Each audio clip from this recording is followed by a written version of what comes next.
ஆவியின் பெயராலே ஆமேன். அன்று சகோதரங்களே, மீண்டும் ஒரு நாள் பொழுதிலே நாங்கள் ஆண்டவர் சமூகத்திலே அமர்ந்திருந்து இன்றைய நாளை நாங்கள் ஆரம்பிப்பதற்கு முதல் ஆண்டவர் இன்றைய நாளில் எமக்கு என்ன சொல்லுகின்றார் என்ற அந்த தாகத்தோடு அவர் முகம் பார்த்து நிற்போம் சகோதரங்களே.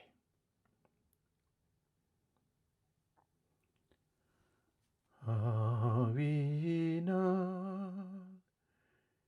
என்னை நடத்தும்,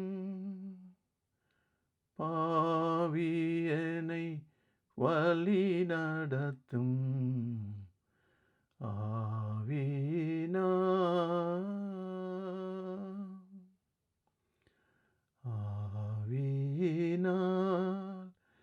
எமை நடத்தும், பாவியமை வழி நடத்தும்.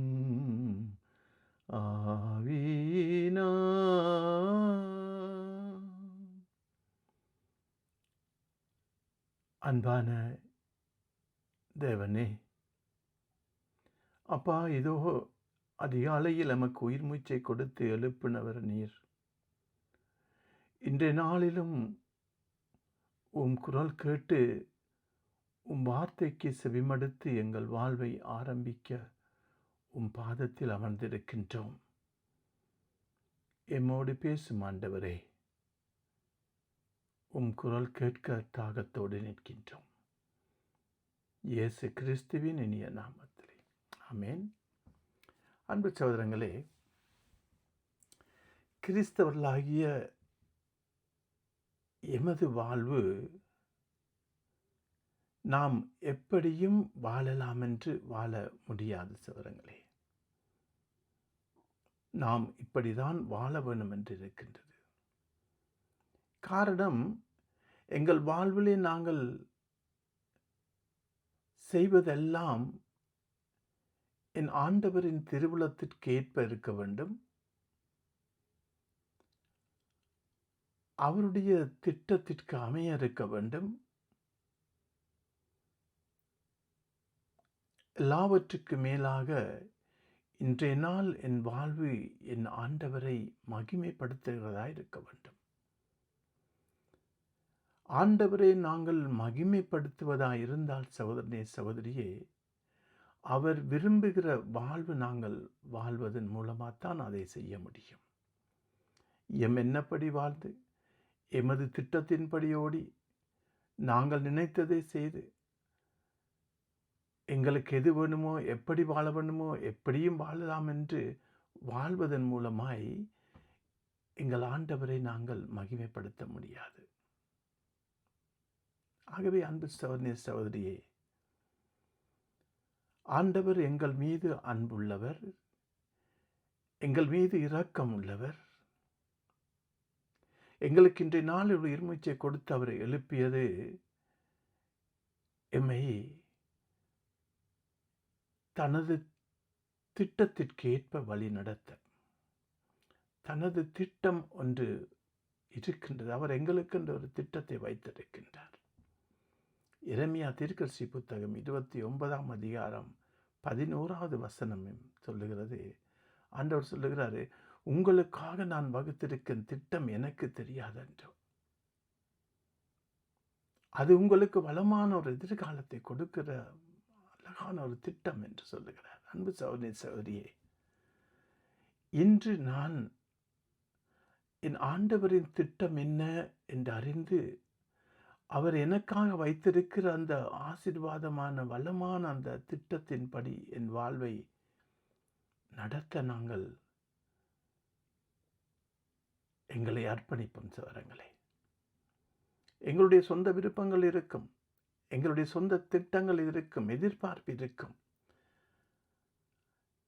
ஆண்டவருடைய வார்த்தை சொல்லுகிறது, உன் உள்ளத்தின் விருப்பத்தை நிறைவேற்றுகின்ற தேவன்.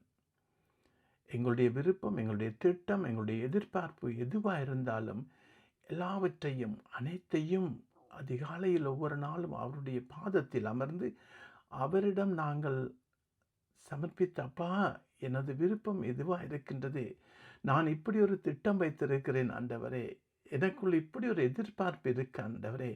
இதோ அத்தனையும் உங்களிடமே தருகிறேன் அப்பா. அவைகளை உங்களுடைய திட்டத்தின்படி, உங்களுடைய விருப்பத்துக்கேற்ப நடத்துங்க என்று அவரிடம் கொடுத்து விடுவோம். ஏனென்றால் அவர் எங்களை ஒரு நாள் வெறுக்கின்ற ஆண்டவர் அல்ல. அப்பா தகப்பன் தன் பிள்ளை விரும்புவதை செய்யத்தான் விரும்புவார். தன் பிள்ளைகள் மகிழ்ச்சியாய் சந்தோஷமாய் நல்லா இருக்க வேண்டும் என்று தான் ஒரு பெற்ற தகப்பன் நினைப்பார். நம் ஆண்டவரும் அப்படித்தான் சொல்லுங்கள். அதான் இன்றைய வாசகங்களை பார்க்கின்றோம். இஸ்ரேல் மக்கள் அவருடைய பாவத்தின் நிமித்தம் அவர்கள் எவ்வளவு இன்னல்களுக்கு போனார்கள், முகம் கொடுத்தார்கள். எரேமியா தீர்க்கதரிசி புத்தகத்தில் இன்றைய 1ஆம் வாசகம் வந்திருக்கின்றது. அங்கு ஆண்டவர் கூறுகிறார், உனது காயத்தை குணப்படுத்த முடியாது, உனது புண் புறையோடி போனது, உனக்காக வாதிட எவனும் இல்லை, உனது காயத்தை ஆற்ற மருந்தே இல்லை, உன்னை குணப்படுத்தவே முடியாது, நீ அவ்வளவாய் காயப்பட்டிருக்கின்றாய். நாங்கள் இன்று பல விதமான வழிகளிலே நாங்கள் காயப்படுகிறோம் சவரங்களே. முதல் நாங்கள் எங்களுடைய தவறான வாழ்க்கை மூலமாய், எங்கள் பாவ செயல்கள் மூலமாய் எங்களை நாங்கள் காயப்படுத்துகின்றோம். அடுத்தது மற்றவர்களினால் நாங்கள் காயப்படுத்தப்படுகிறோம். எங்களுடைய பாவம் எங்களுக்கு காயத்தை, எங்களுக்கு வேதனையை, எங்களுக்கு துன்பத்தை கொண்டு வருது என்றால், இஸ்ரேல் மக்களை பார்த்து ஆண்டவர் கூறுகிறார், உனக்கு இப்படியா? இதை யாராலும் இது மாற்ற முடியாது, குணமாக்க முடியாது, யாராலும் முடியாது. நீ நொறுக்கப்பட்டதை எண்ணி ஏன் அழுகிறாய்? உனது வேதனையை தணிக்க முடியாது, ஏனெனில் அது குற்றமோ பெரிது, உன் பாவங்களோ எண்ணற்றவை, எனவே இவற்றை எல்லாம் நான் உனக்கு செய்தேன். எங்களுடைய பாவம் அவ்வளவு பெரிதா இருக்கின்ற ஆண்டவர் சொல்லுகிறார். ஆனால் அதை சொல்லுகின்ற ஆண்டவர் ஒரு வாக்குத்தத்தத்தை கொடுக்கிறார் சவனே. காரணம், அவர் இரக்கம் உள்ளவர். நான் உனக்கு குணம் அளிப்பேன், உன்னுடைய காயங்களை ஆற்றுவேன். பாருங்க ஆண்டவருடைய அன்பை. எங்கள் ஆண்டவர் எங்களை குணப்படுத்துவார், அவர் எங்களை விடுவிப்பார், அவர் எங்களை அரவணைப்பார், அவர் எங்களை ஆசீர்வதிப்பார். சவனே சவதி,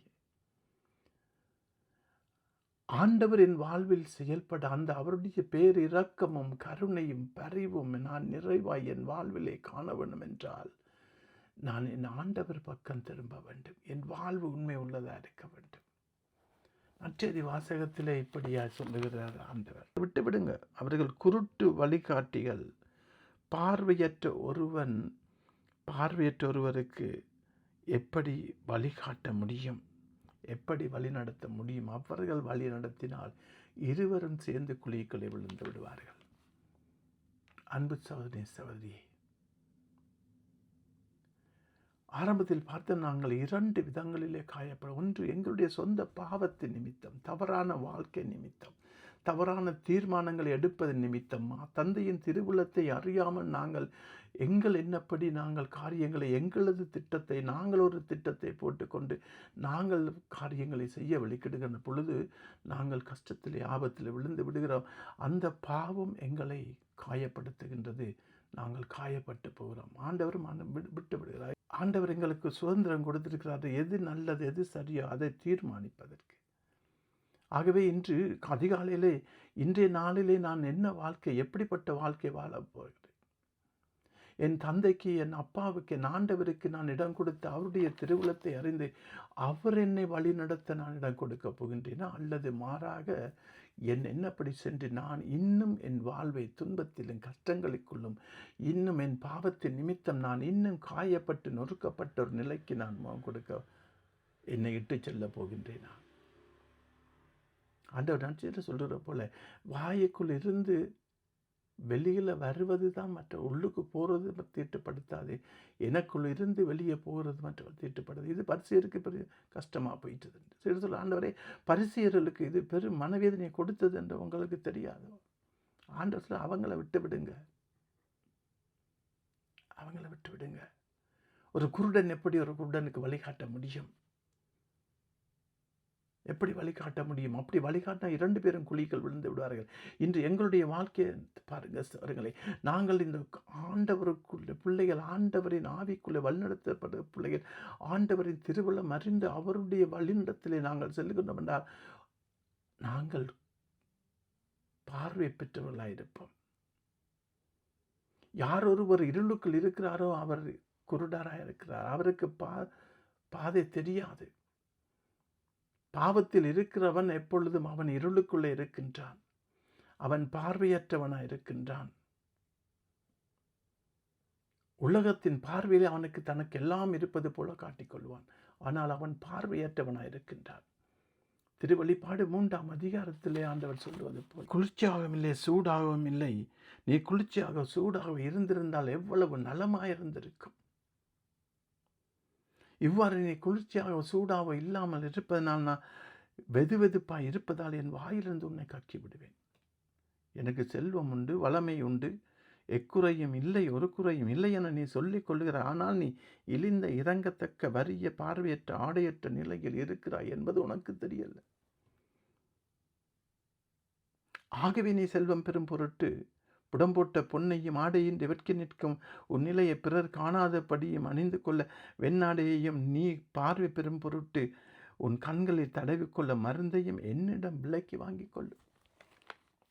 தொடர்ந்து வாசிக்கல ஆண்டவர் சொல்கிறாரு, நான் உன் இதே கதவண்டை தட்டுகிறேன். எவனொருவனின் சத்தம் கேட்டு கதவை திறப்பானாகில் நான் அவனுக்குள் வந்து அவனோடு உணவு அருந்துவேன். எங்களோடு கூட உறவு கொள்ள விரும்புகின்ற ஆண்டவர்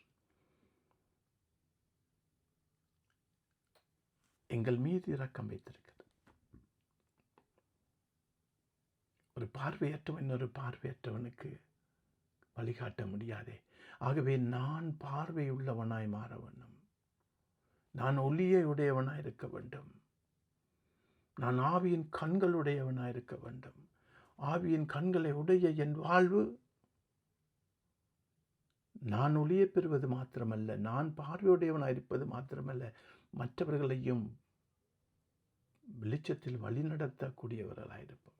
நாங்கள் எங்கள் செயல், எங்கள் சொல்லுகள், எங்கள் வார்த்தையின் மூலமாய் காயப்படுத்தலாம் என்று ஆண்டவருடைய வார்த்தை சொல்லுவது போல ஆண்டவர் எம்மை மீண்டும் கட்டி எழுப்ப விரும்புகின்றார். நாங்கள் பாவத்தில் விழுந்து பாவத்தின் நிமித்தம், எங்கள் தவறான வாழ்வின் நிமித்தம் நாங்கள் இன்று காயப்பட்டு நொறுக்கப்பட்டு நாங்கள் சிதறொண்டு இருக்கிறோம் என்றால் ஆண்டவர் சொல்லுகிறார், நான் உன்னை மீண்டும் கட்டி எழுப்புவேன், நான் உனக்கு விடுதலை தருவேன் என்கிற ஆண்டவர் இன்றைய நாளிலும் எங்களுக்கு விடுதலை கொடுக்க ஆயத்தமாக இருக்கின்றார். நீர் என்னை மீட்டெடுத்தீர், இன்றைய நாளிலும் தன் அப்பாவின் திருவுளப்படி என்னை வழி நடத்தினார் என்று நான் கண்டு உம்மை மகிமைப்படுத்தும் பிள்ளையாய், உமது திருவுளத்தை நிறைவேற்றுகின்ற பிள்ளையாய் இன்றைய நாளில் நான் பதில் கொடுக்க என்னையும் என் வீட்டாரையும் உமது வல்ல கரம் தாங்கட்டும், தேற்றட்டும், வழி நடத்தட்டும். இவை யாவற்றையும் அது ஆண்டவரும் உமது குமாரனுமாகிய இயேசு கிறிஸ்துவின் இனிய நாமத்தில் ஜெபிக்கின்றேன். தூய பரமபிதாவே, ஆமீன்.